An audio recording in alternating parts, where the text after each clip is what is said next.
ఈ పెద్ద మనిషి లాస్ట్ 1 year లో నాగార్జున సాగర్, మిర్యాలగూడ, దేవరకొండ, హుజూర్ నగర్ లో వచ్చి అట్టహాసంగా లిఫ్టిగేషన్ స్కీమ్స్ కొన్ని శంకుస్థాపన చేసిండు.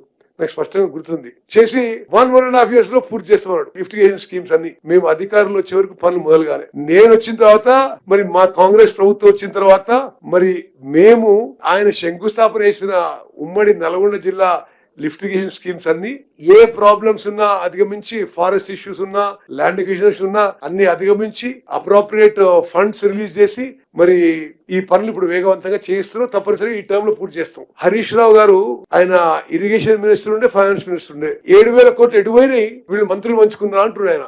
ఇంత నిస్సిగ్గుగా ఎవరైనా మాట్లాడదు అంటే మరి మీకు అలవాటు ఉందేమో అది. ఈ బడ్జెట్ రిలీజ్ అయితే జేబులు నింపుకోవడానికి మీరు ఏ స్థాయి నుంచి ఏ స్థాయికి వచ్చినారో గానీ 7,000 కోట్లకి ప్రతి పైసాకి లెక్క చెప్తామని చెప్పి నేను మనం చేస్తున్నా. ఇంకేదో కమిషన్ అంటాడు. మరి నీ అలవాట్లు అందరికి ఉంటే అనుకోవద్దు హరీష్ రావు గారు. ఇది మేము చాలా సిన్సియర్ గా, కమిటెడ్ గా తెలంగాణ రాష్ట్రానికి మేలు చేయాలనే విధంగా ముందుకు పోతున్నాం. తప్పనిసరిగా ఈ 5 ఏళ్ల కాలంలో మేము మళ్ళీ తిరిగి ఎన్నికలకు పోయే సమయం వరకు తెలంగాణలో చరిత్రలో నిలబడిపోయే విధంగా ఇరిగేషన్ శాఖ నిర్వహిస్తాం. మరి ఇరిగేషన్ ప్రాజెక్టులు పూర్తి చేస్తాం. 10 ఏళ్ల పాటు వాళ్ళు ఒక ప్రమోషన్ ఇరిగేషన్ డిపార్ట్మెంట్ లో మేము వచ్చి మొత్తం ఇష్యూ క్లీనప్ చేసినాం. No promotion, no transfers, no recruitment for 10 years. మేము వచ్చి 800 ఇంజనీర్లు రిక్రూట్ చేసినాం. 1800 లస్కర్స్ ని అవుట్ సోర్సింగ్ తీసుకున్నాం.